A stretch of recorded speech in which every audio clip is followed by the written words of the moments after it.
I kind of want to go to this. You're welcome.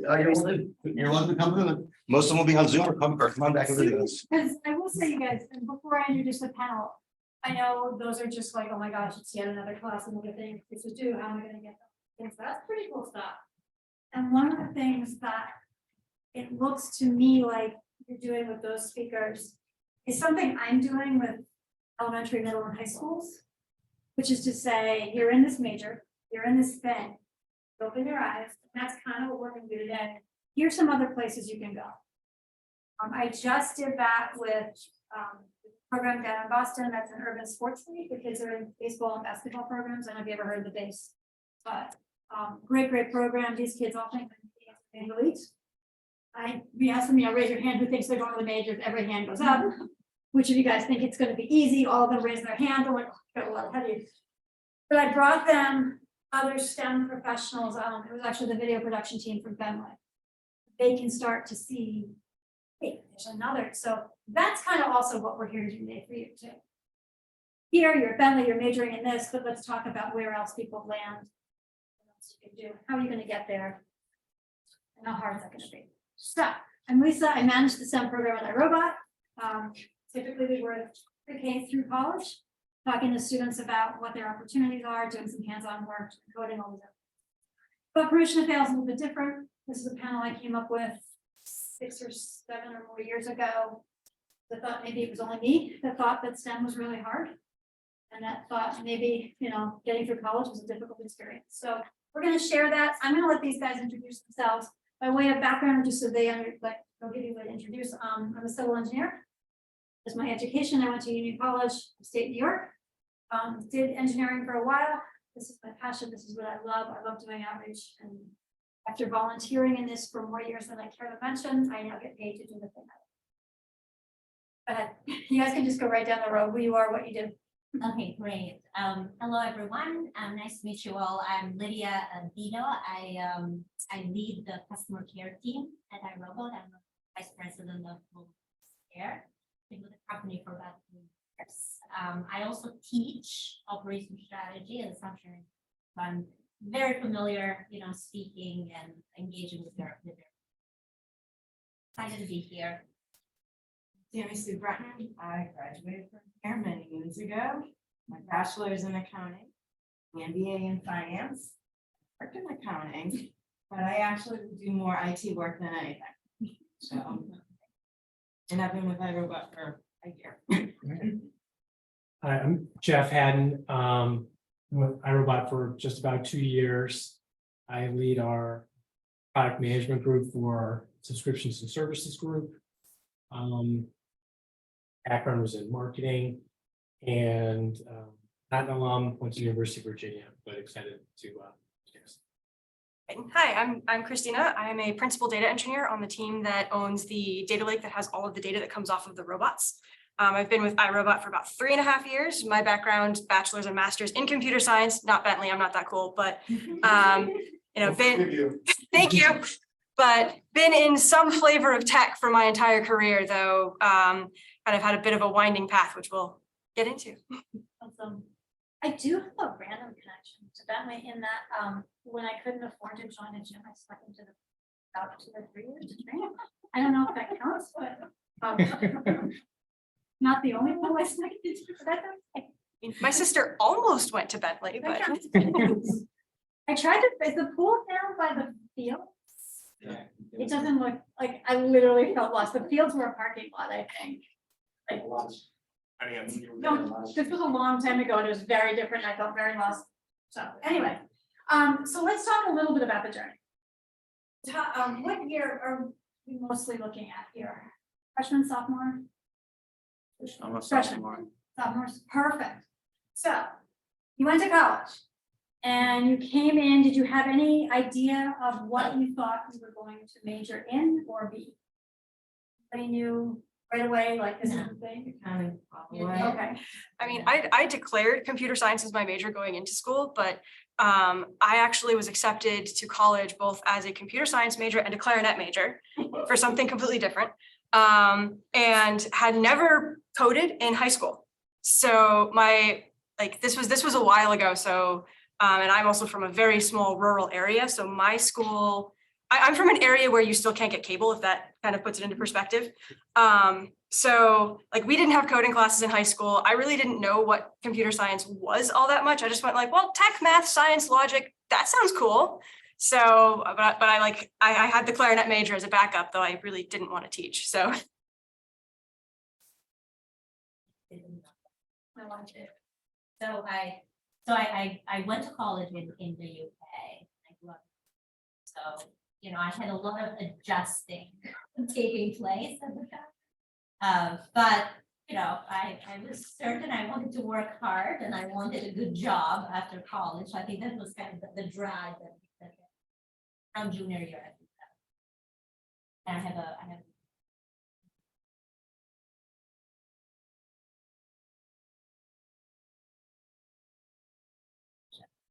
so it's okay, you'll find your way, you don't have to. I college thinking I wanted to do business. I didn't know what that meant. And then but I didn't want to go to the business school because it sounded hard. So I did economics, but I really kind of fell into it because I started taking a couple of classes. And it seemed sort of interesting. And I figured I might as well finish with the major because I didn't find anything else that I wanted to do. So I just kind of fell into it. Falling You did into so it. well, Yeah, right? yeah. But I that- graduated as well, yeah. All right, it's not just these guys, right? The falling into it, I started this way, I may as well finish it this way. That's somewhat normal. But did any of you switch majors along the way? The switching majors is also normal, and that's okay. Because if you get partway in and you're like, this is not me, then you're better off switching majors, you're better off investigating. So a lot of times when we work with high school students, we say, make sure you go to school and have that breadth. You think right now you're gonna be a chemistry major. You get there, you take Chem 1 and you're like, no, I'm out, he's out, right? So don't worry about it if you get to sophomore year and you start saying, no, but that elective I took looks super interesting, I want to go. A lot of times you'll also find if you're thinking about that major switch, a lot of the classes that you took are going to carry with you. So it's not going to be a huge jump. And not to put any bugs in your head, because we'll talk about other things, but since usually I have somebody who switched majors along the way. The other thing that sometimes happens is you get to junior year, you say, oh my gosh, but I also love this thing. We'll see how much it takes to add the second thing. My very close friend in college was a civil engineering major with me. She goes abroad junior year to Germany, junior year, and decides, oh my God, I hate engineering, love this Germany term abroad thing. What are you doing with yourself, right? Gets back to school, realizes, well, switching to that's going to be like another 7 years of school.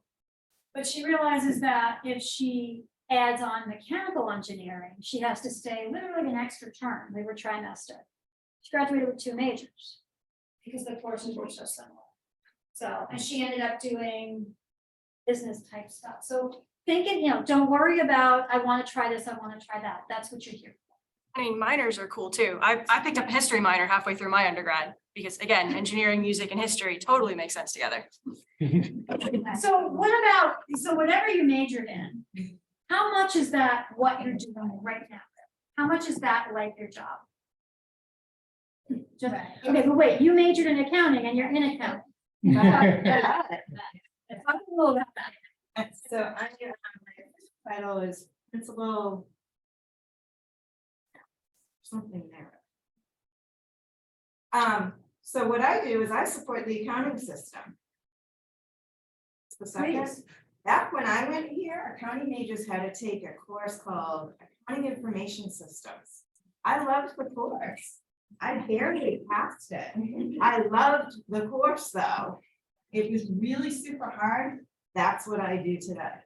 I did not know back then, which was some time ago, that's what I would end up doing, but just because of how my path went after college, I came back here to get my MBA in finance thinking, I'm going accounting, I'm not getting my CPA, I need a master's behind me to go anywhere.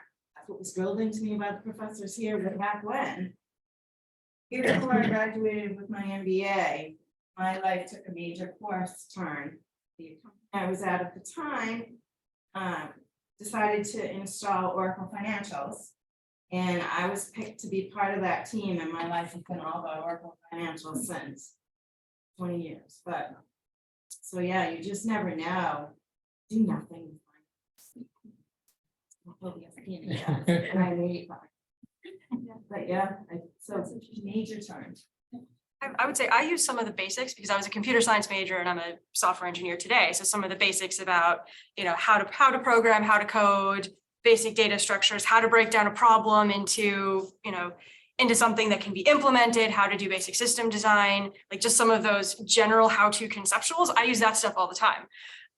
But data engineering as a field didn't exist when I graduated from either undergrad or grad school. My grad school concentration was actually in more of like an AI data sciencey type thing, because I really thought I wanted to train models. As I did it in school, I hated training models. But what I found really interesting was, what about the systems that actually make the models do cool stuff? Because it's great to have a model that can, predict a thing or to, learn a thing from a data set. But if you can't then scale that up and actually do something with that, what good does the knowledge really give you? So I ended up kind of going more in that direction and sort of fell into data engineering as it grew up as a field.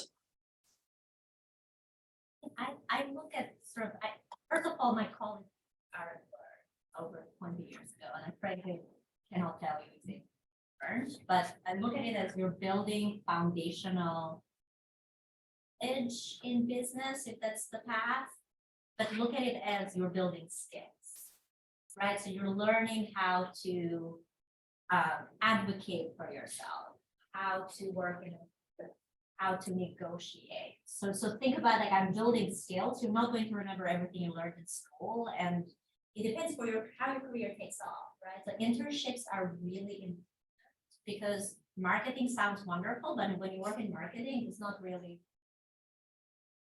right? So you really need to live through it. That sort of working experience. I would highly encourage you to explore internships to really understand, is this a good fit for me? Am I passionate? Just do something you're passionate about as well. When you start working, you're going to continue to learn. Like, I learn to this day, right? Because it's like school can prepare you up to a point, right? But as you said, like, you learn about Oracle, that's not what you learn in school. You learn a system, you develop a very specialized system. So just be open to trying sort of, take a variety of courses. Don't just take business courses. Don't just take, economics courses, right?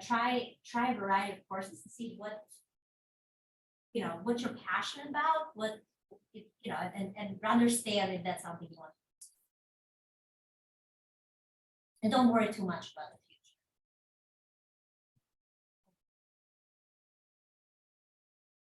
future. Just pulling Letty's note, like, I was an econ major, but I took a ton of psychology classes. So like that really helped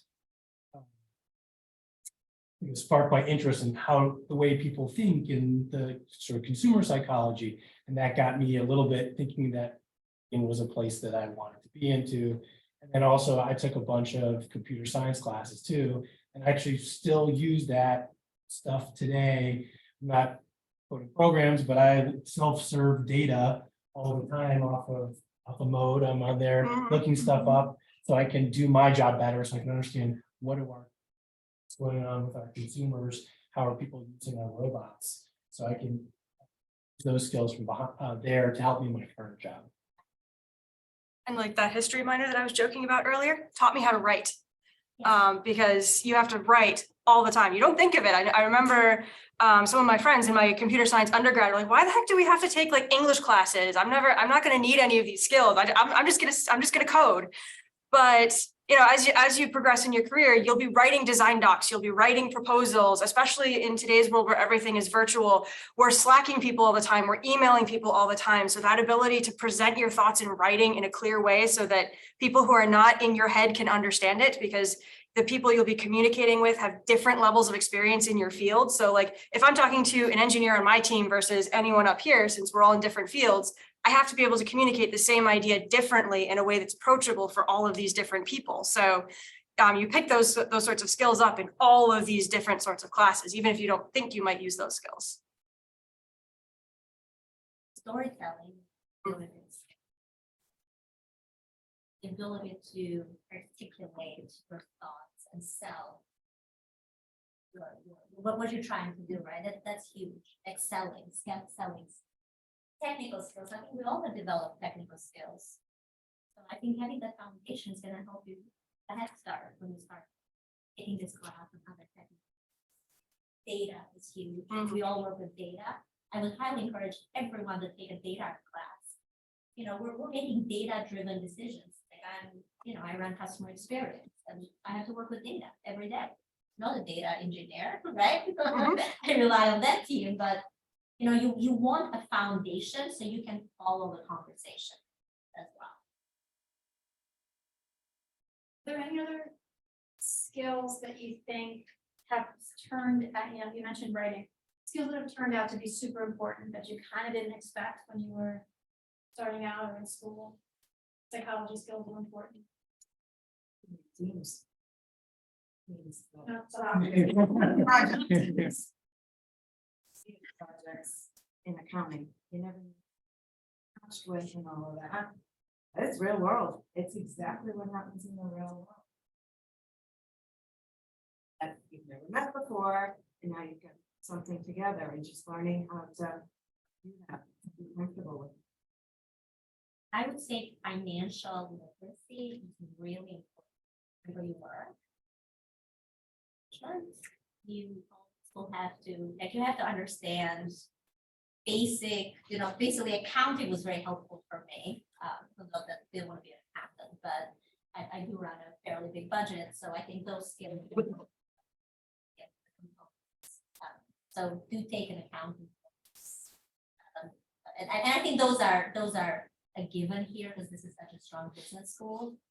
But you know, understanding the definitions of financial reporting, etc. The must. Highly encourage it. And somebody else said this in an answer to an earlier question, but learning in general. You never stop learning. Even like no matter how senior you get in your career, you're not going to know everything. You're not going to know all the technologies. The technology landscape is not static. So over the course of my career, I've had to learn new cloud technologies, new programming languages, things that just I haven't done before. And those kinds of things always come up. Even if you're going into like a new job that's in the same tech stack you've worked in, like if you have AWS experience and you're going somewhere and they're like, hey, yeah, we're in AWS.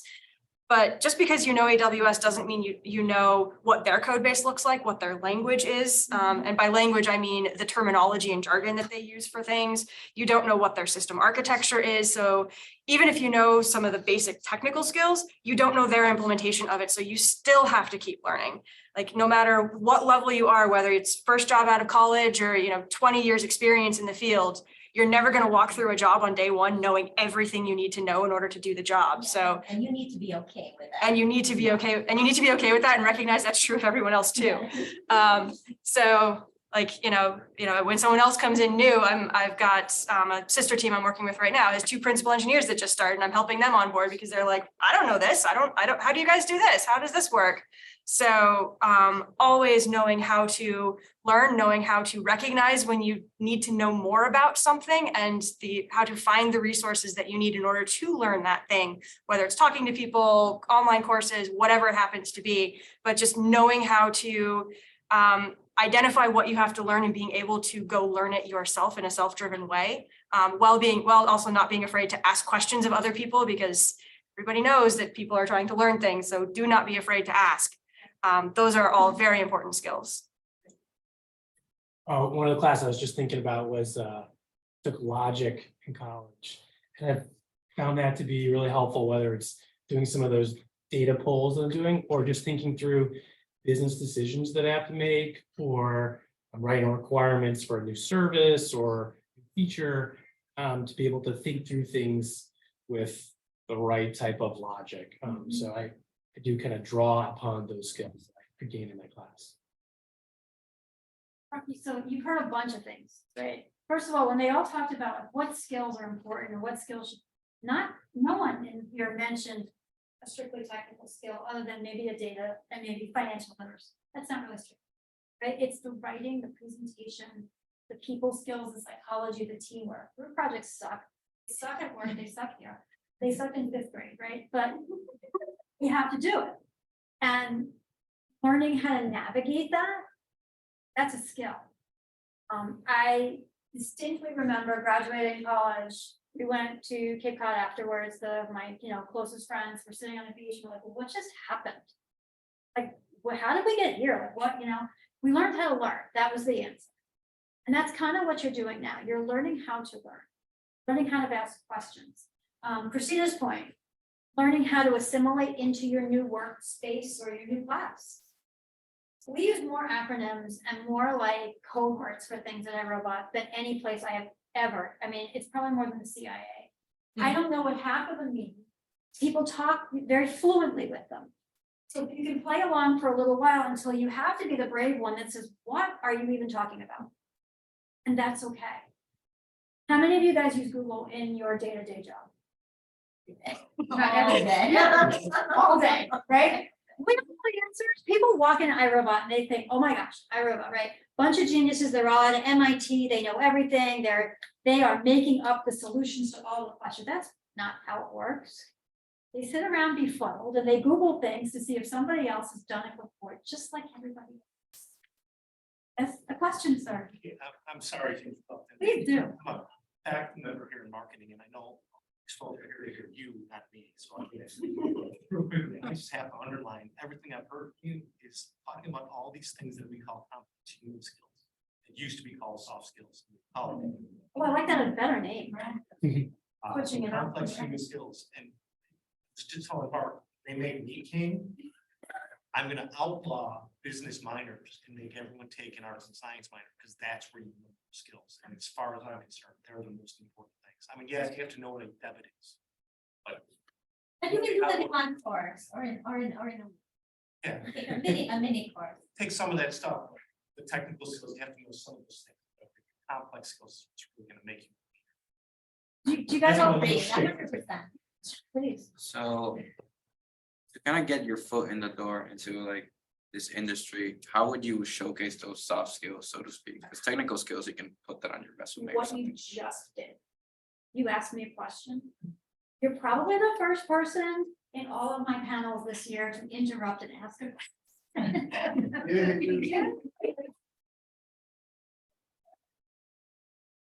Start a conversation. These guys probably interview for jobs. Well, I don't interview jobs at all. But tell me, like, that's kind of what you're asking is, what can I do? What do you look for in those job interviews beside confidence? Is there anything that would stand out? I look for, like, if you have cool projects that you've worked on and you call out things that, that you learned. Or, like, I mentor interns, I'm mentoring an intern now, I've interviewed interns. So the thing that I'm always looking for is like, walk me through a project on your resume. Tell me what you had to learn in order to do that. How did you identify that you have to learn that? So kind of all of what I talked about learning, that's kind of what I want to see. So like, if I bring you on, yes, what do you know? But can you learn? Can you succeed? How are you at just interacting with me? How are you at interacting with people? So if you've been on group projects and you led a component of it, call that out in the resume to say like, here's not just the thing that I built, but here's the role I played on the team. Here's the things that it taught me. And don't be afraid of putting things on your resume that maybe didn't work out the way you thought it would. Like, okay, we scoped out a project to do this and we tried it and it just didn't work. Okay, cool. That's great. What did you learn from it? How would you do that? Like, how would you do that differently going forward? So all of those, thinking about what role you played on the team, what did that teach you about working with people? And what did you learn through these projects? How would you approach it differently? Those are the kinds of things that I'd like to hear in an interview when I'm interviewing, especially interns, because that's kind of what the experience is all about. So Yeah, to follow on to that, I'll ask behavioral questions in an interview. Tell me about a time you did X, Y, Z, and I'm looking for people to tell me about what was the situation, the challenge you faced, what were your actions that you took? And then, like Christina's point, like what were those results and like how did you take those results forward and to another project? And then if I hear people talk about that, then I know that, okay, they can not only analyze what the problem is, solve a problem, but then learn and then either avoid the problem in the future or be able to do that problem faster. So just sort of be able to show that complex thinking is a good sign. You know, I don't do that. I'm passing. Okay. Okay, so I'll just compliment, so those are really good, but I also look for attitude, right? So I look for passion, I look for engagement, I look for energy level, like I do not want to hire someone who's not interested, right? So you want to show interest, you have to show up and be interested, there. I truly believe we're not doctors here, right? Like we could teach you, like if you're hungry for learning, like we could teach you a lot of the skills we need to be successful, right? You just have to show, right? And that commitment. So to me, I think my very best hires, I look back at 20 years, was someone with an English and French degree from. I hired her, and she is absolutely amazing. Right? So I mean, obviously there's luck. I believe in luck. You know, you gotta be at the right place at the right time, and the right person has to believe in you. But just keep trying and don't get discouraged. It's very hard when you get started. It was so hard for me. I moved here from England. I lost all of my connections, etc. But I could do it. If I could do it, you could do it, right? So just show up with energy and passion.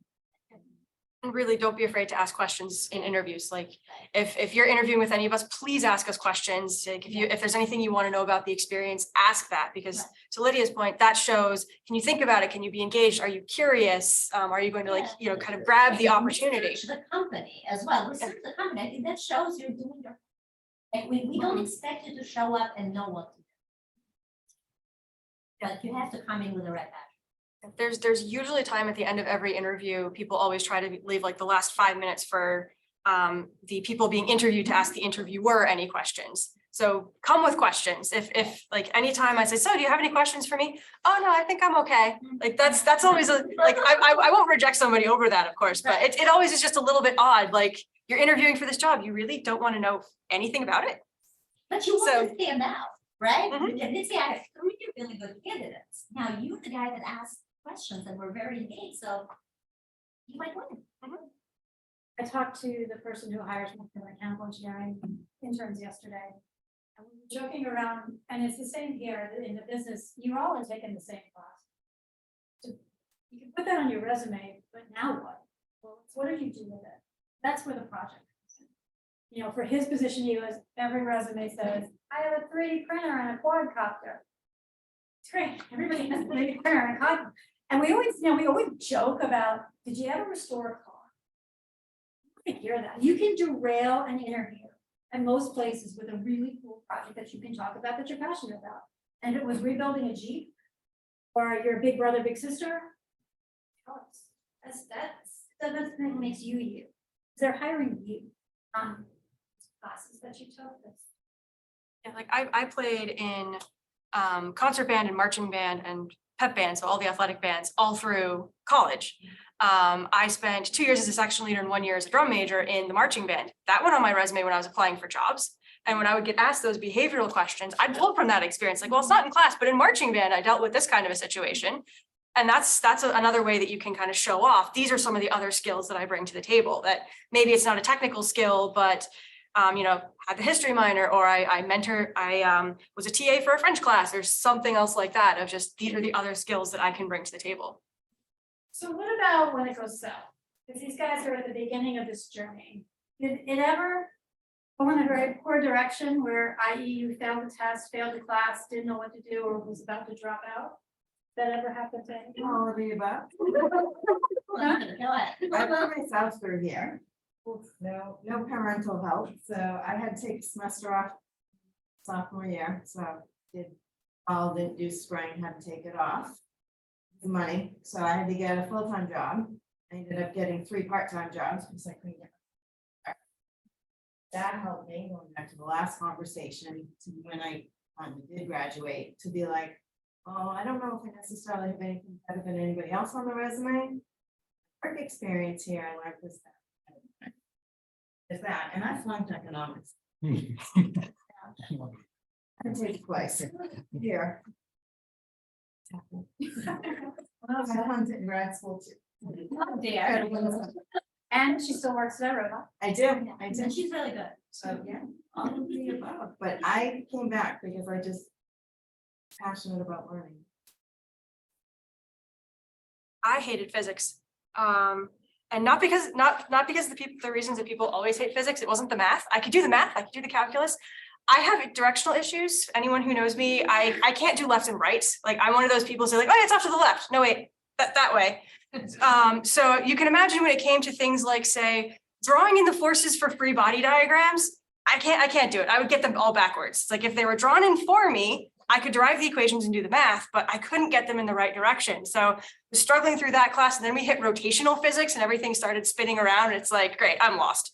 So I made it through, but it was not a fun time. And like I'll say that to people sometimes. Everyone's like, oh, it's just the right hand rule. I'm like, great, which one's my right hand? Can you tell me that for a minute? So I then compounded that my senior year of undergrad. I took a graphics class, which is basically physics in code, where you're trying to say like, okay, move this way and have it go that way with matrix manipulations, which somehow I had made it all the way to my senior year of undergrad without ever taking linear algebra. So I had no clue how to do the matrix math.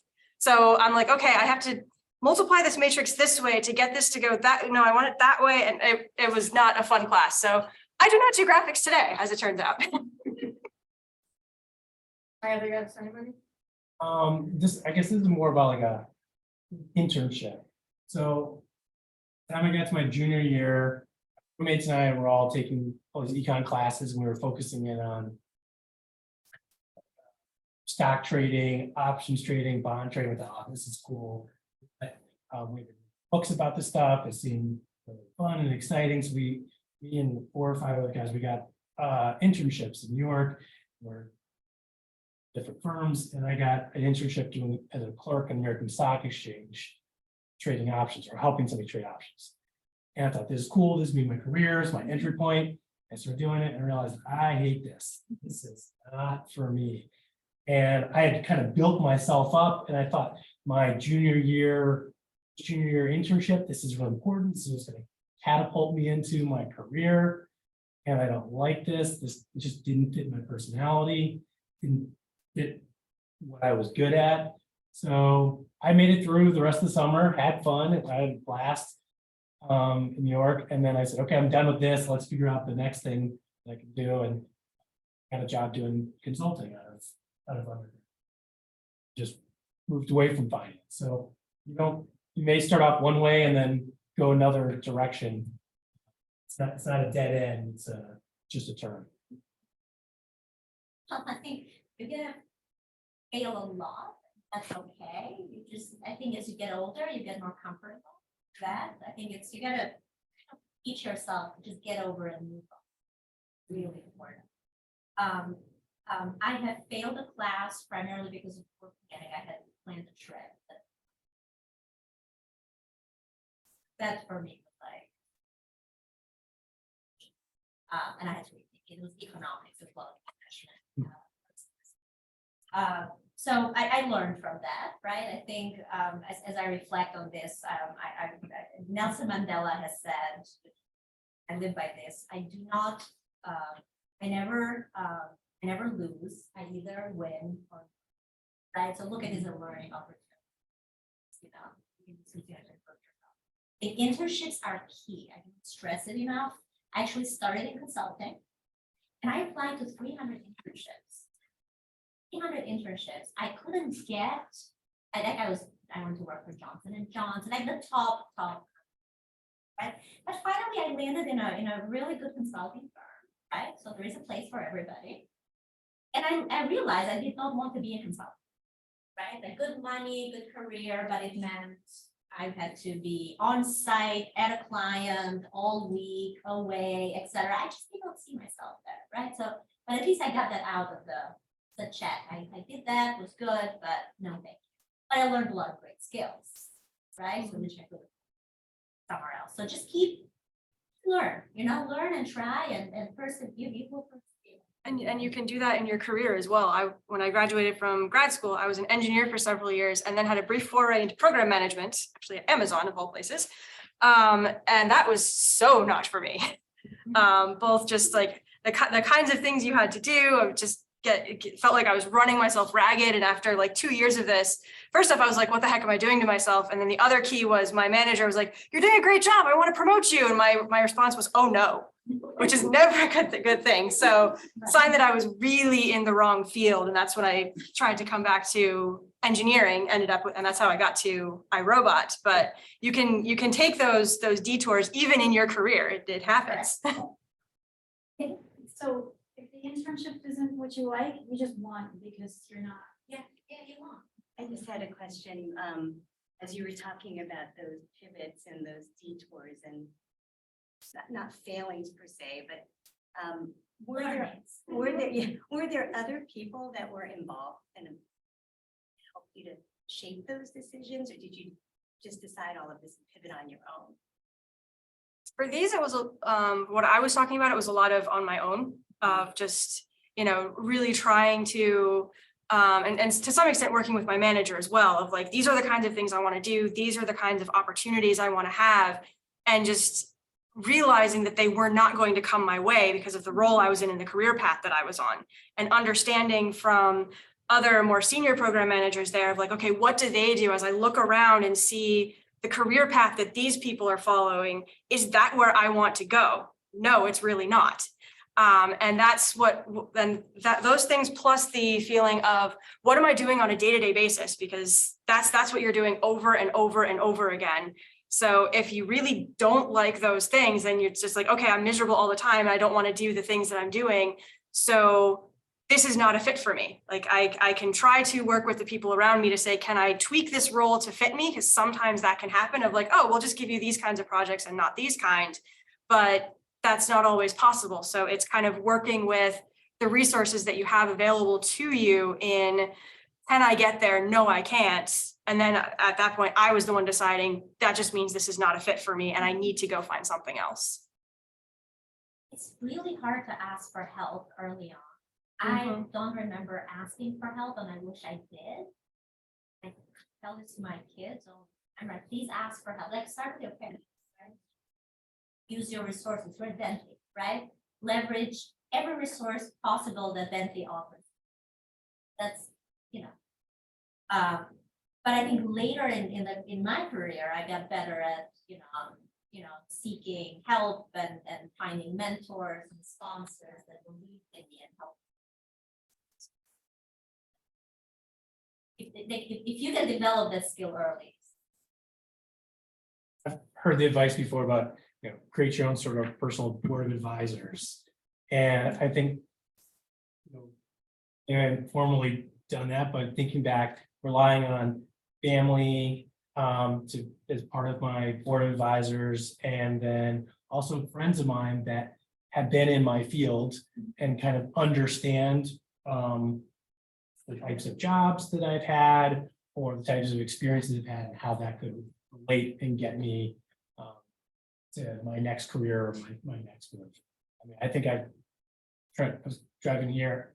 I was thinking, I think I've had like 6 different functions in my career between consulting, product management, brand management, product marketing, channel marketing. I think there's another one in there, and innovation too. So at all different points when I'm making switches from one to another, talking it out with the family has been.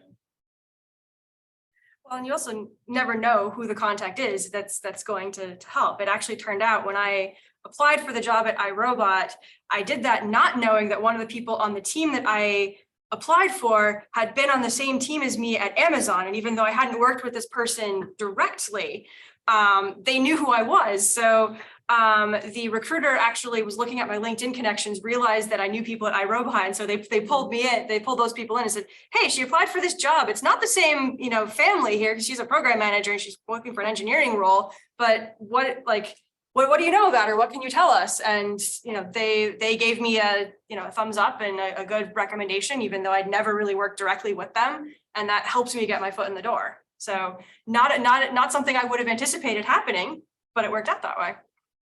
Definitely use your network, use every resource available to you. Roommate knows you, ask them what they think. And I didn't show proud, right? Because never know who would be recommending you. That's on your right. next job. But I mean, to this day, I call my roommate. It's really bad, but, and those failures are gonna happen. And failure is relative. There is a woman who right now is a director of finance at iRobot, but she went here, but she was in the honors college. For her, getting a B, that was a failure. And that did not happen to somebody who's in the honors college and, blah, blah, blah. So it's whatever your personal bar is, that's okay. But these guys all have a challenge somewhere along the way. So did everybody else at iRobot. That's why I started this panel. And they're all still employed. They all are doing fine. There's a woman who took statistics 6 times. 6 gets you to senior year spring term when you absolutely have to stop dropping it. Dropping it was an option. When I started this and I asked it was all mechanical engineers because that's what I was friends with, and I'm like, did anybody do badly in school? And one right away, because you were talking about my 70 in thermodynamics, got that up to 73 by the end of the semester. Like everybody, so it's okay. But then that presents another issue. What did you do for that? I mean, it's discouraging, right? And college is hard. Plus, we've got these human dynamics, right? I keep saying, your roommate. Well, you may not like the roommate. I don't know. How did you deal with the stress, the mental health aspect? Have any advice for how do you deal with it now? I mentioned sneaking into a pool. That is my relief valve. Okay, so. Mine is still music. Even though I didn't major in clarinet, I still, as I said, played all through undergrad, played all through grad school, still play in community bands to this day. So just having the ability to, first off, come meet a bunch of people that I don't have in my classes. So I can meet a bunch of friends who we basically just have social stuff. We're not talking about class all the time because we're not in the same ones, but also just having somewhere that I can go for a few hours and that upcoming exam or that program that's due in three days doesn't exist for the course of rehearsal. I can just sit there and focus, be present in the moment, focus on the music I'm playing, joking with the people around me in rehearsal, hope the director doesn't yell at me for that. And just, get my mind away from things. It really does help to just, shift your mind, go for a walk, get away from the thing, because if you've got, say, a bug in a code and you just get in this rut of looking at it and you see what you are expecting to see, you saw what you think you wrote, but you don't see what you actually wrote. So just getting up and giving your brain a reset, and then you sit down, you're like, oh, it's that thing. How the hell did I reverse these variables? What am I doing? So that really, really does help. And yeah, it sounds like, it may sound like sometimes, oh, but the deadline is coming. I have to get this done. I just don't have time. But if you spend 4 hours staring at it before you figure it out, or versus 2 hours going to rehearsal and then you find it half an hour after rehearsal, that saved you time. So it actually does work out that it's not as much time as you think it is. And hey, not everything has to be aced. Don't tell your professors that. Right. I I was not I would be if I went to school right now. I am not. So yeah, just find your outlet to get away that is not related to anything that you do class-wise. Sure, I can jump in. I think another thing to do is to have perspective. So when I used to work at Kraft Foods and I was doing brand management and the cheese and dairy division. So I worked on string cheese and cottage cheese, all these things. And sounds kind of crazy. So if we ever need cheesy jokes, we know who to find. Okay. It was a very competitive job to get, and we have a lot of bright people working there and tough competition, and it was got to be very stressful. But my buddies and I, always just remind ourselves, we're just selling cheese. We're just selling cheese. Nobody's lives are at stake. Like if we screw this up, whatever, we're just selling cheese. So don't worry about it. So I've kind of used that mantra throughout my career, just selling cheese, we're just selling robots, That's whatever it is, there's another day tomorrow. You're turn out to be a doctor, then it's a little different, just lives, but it's worked for me. It's true. I mean, your mental health, if that is your number one. So when we talk about use your resources, I'm sure there's a counseling center here on campus. It's free. It's never going to be free again in your entire life. All of us are paying for all of that therapy or whatever. Same with the athletic stuff, right? It's free. So take the walk. I could not, even just, I think it was Monday, I was stuck, man. I could not answer a single email. I couldn't do anything. And I said to my coworker, I'm going to the pool. I'll be back. And later that night, she texted me, she goes, you sent so many emails after 3 o'clock. I'm like, I know, but I needed to go get unstuck. So find your thing. If it's, going for a walk, whatever it is, and let yourself kind of give your mental break. Take a different class. One of these guys said it, take the art class, take something completely different. And don't take only. No, Mix them up a bit. and don't make a mistake. Find out if it's really, I don't know if they still do, they call it a cut class, that's really easy. But all of us engineers thought that taking geology, AKA rocks for jocks, that was gonna be super easy. It was so amazingly hard. Thank God we all took it together. Not gonna lie, fraternity files, I don't know if that's still a thing where they have like old tests for fraternity. Maybe that got me through, but there was no way I would have passed that class. But, find the thing. Don't be ashamed. I want to make sure we get to questions too, so. If you guys have anything to ask us? Maybe you should, because she just looking at. Okay. I just wanted to add on to, what's your name? Jesus. Jesus's question about soft skills, or excuse me, sorry, Andy, Complex human skills. complex human skills. And you had said that asking questions was a good way to be able to present that. Are there other ways that you had in mind, panel? We're passionate, right? Want to learn. Yeah, Show hungry, show up hungry. Offering up ideas, I have a Trello board that I have with my team. There's all the different projects, but we have a board that just brainstorm. So I don't know, throwing ideas into there shows me that you're interested in. And it's easy to get stuck in the trap of, oh, I thought of this, but everyone else has already thought of this. They've got so much more experience than I do. My first job out of graduate school, I had a master's degree, but I was working in a corporate research facility for GE. I was working on a project with everybody else at a PhD, people with 30 years experience with the company. So, much older than I was at the time. And I was thinking of things like, they've thought of this. I mean, they have PhDs, they've been doing this forever. Of course they've thought of these things. And eventually I spoke at a meeting. I was like, what about this thing? They're like, we never thought of that. That's an excellent idea. And it was like a light bulb went off for me of like, they don't know everything. So, bringing up the ideas is a really good way to do it. And don't feel like just because, you're the newbie on the team, low person on the totem pole, that everyone else has already thought of these things and they already know everything, and they don't, I promise. be a caring normal. Well, I had a one-on-one with my manager who happens to be the VP of HR at iRobot. He's probably in the most stressful position right now, right? And so we went through all of he's like, what's on your list? What's on my list? And then we had like 15 minutes left. So we talked about the Red Sox plan. Because that's a normal thing to, just be normal. That makes you a person. I the Red Sox lineup was not allowed. Yeah, go ahead. Yeah, I was just curious. I mean, we live in an age where so much innovation and there's so much, businesses are constantly changing and adapting. And especially a company like iRobot, I imagine you guys have talked about before. Changing. Do you feel like there's certain, we're talking about different skills and qualities? Do you think there's certain things you look for, people you're hiring now that maybe didn't have looked for in the past, or you think, or maybe things that you know, are important nowadays for us in the future that may be much way in the past. That's an amazing question.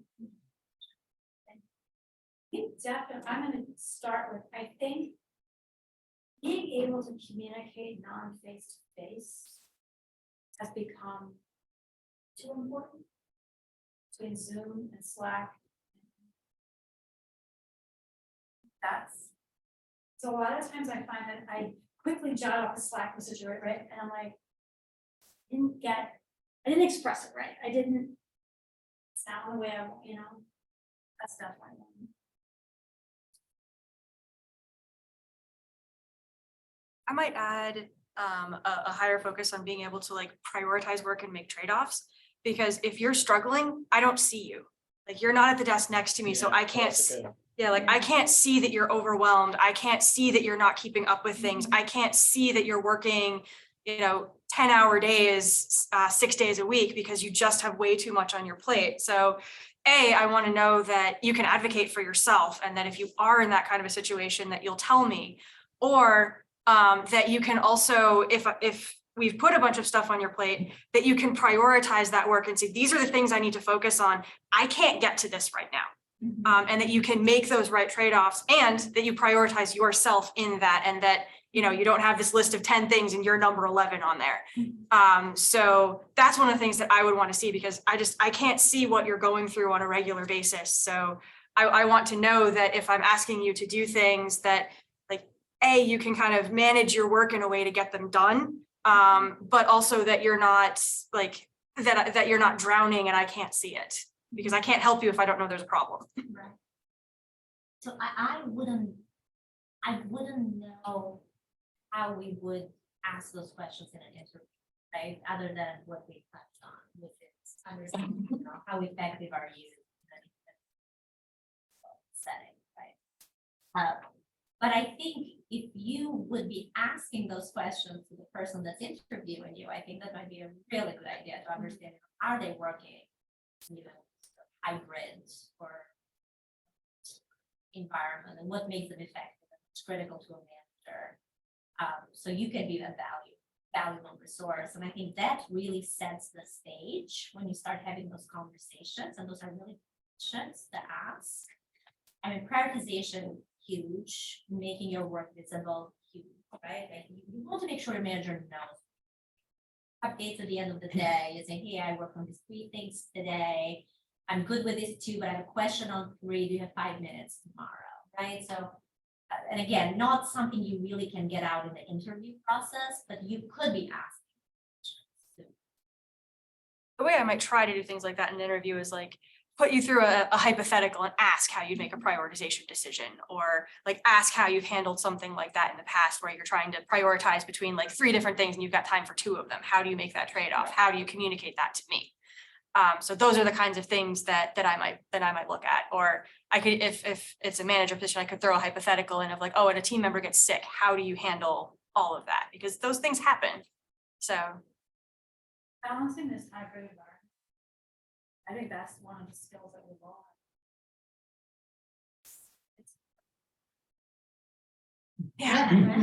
March 11th. We had Right? I mean, it's switch.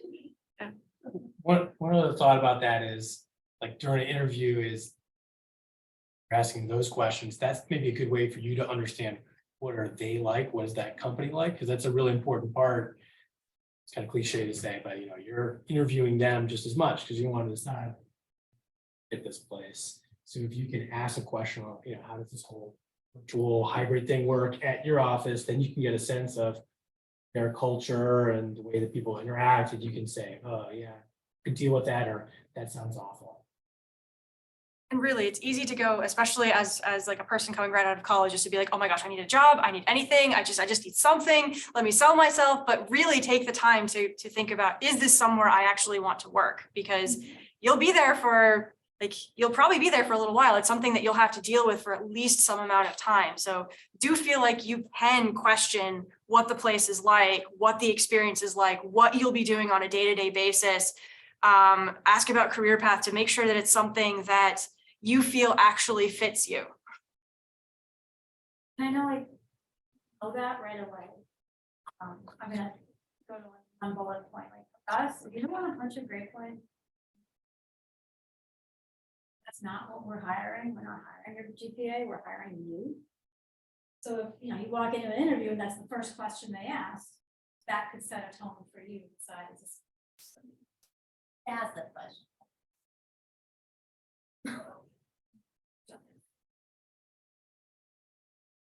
I'm the only person who's ever been asked to say that. To what extent do you look at students' grades versus their stories? You said you To what extent do you look at students' grades versus their stories? stories. I'm literally the only person who has ever probably been asked what grade they got. Particular class. And the only reason I was asked is because it was our CEO. And I walked into the room thinking, I gotta use this interview, like. My position, I had interviewed with 4 other channels, and I was at the last step, this is my dream job. Now I'm with the CEO, and there's nothing more like, you know, your heart's racing, because now I'm interviewing with the guy who started at iRobot. The first freaking question out of his mouth is, see, you went to Union College. You did in dynamics. And I don't, like, why did you just go for the jugular? Because that was my worst class, so I'm like, I passed. Now, big smile, and he looks at me, if you're saying that you're passed, you didn't tell me the grade, then clearly you didn't have my stepdad as your professor. You were in the other section with the Pan Man. I'm like, oh my God, he knows the nickname of the professor, and he knew. Because the Pan Man, who's, I don't even know his real name. He was the Pan Man. He was the hardest professor at the college, and everybody failed. Got a D, got D marks. So that's the only time anybody's ever been. And he laughed, you know, it was hilarious because he actually knew. I will go one step further, flash forward to probably 7 years later, I did this panel at Union College. In the back of the room, his wife, and I'm like, oh, that's cute, they came. He comes down later, and I told the story, he goes, hi, I'm the other professor. He's calling stepfather. So, the only person who's ever been asked. So the story behind that grade, even that grade, is what we want to hear. How did you handle it? What did you do with it? Why did it happen? You gotta take a semester off. I know about that. I want to know that you got C's straight across the board because actually you were working 3 part-time jobs and your mom was sick. That's the story, much better. I said earlier, I've interviewed interns. Like, I'm not a first level screener. Like, usually usually a resume's gone through a recruiter and my manager before it gets to me. So I don't know what they look at. I don't look at GPA, even if it's on the resume. I don't look at it. I don't ask about it. I don't ask about grades. I focus in my interviews just on projects. What did you do? What did you learn? How do you learn? Those sorts of things. We're looking for skills. You know, I'm not looking for GPA, because GPA is, I could take a class with this professor and you take another professor and we just have experiences and we will have it.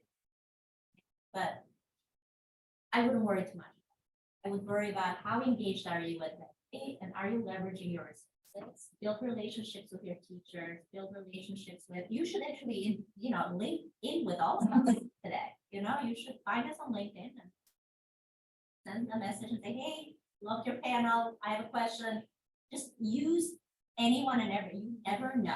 We could give you advice of a particular dilemma that may help you. Like leverage your network, build your network. Some neighbor of mine who just got laid off as head of hardware at Amazon Robotics, asking me for leads. I'm like, because I might know somebody someplace. Focus on that more than, I mean, do your work, right? Seriously. But get it more big. You guys gave a lot of good advice of stuff to focus on. And pretty much in college, is there any things you think that students spend a lot of time and energy on acquiring, whether it's, you know, subject they want to learn more about, or it's a skill or something like that, that you think employers or just in the workplace is not as applicable as people think, and that maybe you should divert that energy to something more? Perfectionism. Because you're always trying to get that 100, right? You're always trying to get that top grade. And, you know, none of us are perfectionists, hopefully. Like there's always going to be trade-offs of what you can do. So like there's a level beyond which like, okay, I have a thing that I need to make sure works. I need to make sure that like, since I'm in data engineering, I need to make sure that the data is correct. I need to make sure it's high quality, that we know what it means, that I'm not like exposing something that should be private, you know, conforming with all of those things. But like, I don't have to write the topmost, you know, perfectly optimized code. But those are the kinds of things that they might look for in an assignment that's like everything is like perfectly clean and perfectly that way. We'll still do code reviews and such to look at code, but it's not quite the same standard as like, okay, I need to make sure that I hit everything to get the exact perfect grade. So it's not quite as intense as that. So, because I know that sometimes in like, you can get really caught up in, I have to ace this test, I have to ace this program, I have to ace this, I have to ace that. Like, you know, 90s, 95s are okay too. It's actually a really good point you think, which is that task is always on you. Anything you do at the real world and work, you do to like together. The minute, you know, Christina writes code, somebody else reviews it, Jeff comes up with a plan, somebody else looks at it and goes, well, not this, I don't want. You're kind of not alone, which is really nice. It's also the, you know, the job world is open book. Yeah. Stack Overflow is wonderful. I guess the question is, how do you deal with like rejection or like when like you're like passionate about something and it just doesn't work job or you fail? It's okay to cry. Yeah. It's okay. And it's good to kind of release that. Right? That, you know, I think you just need to learn how to. I mean, I applied to 300. Really hard. I was so worried that I wouldn't find.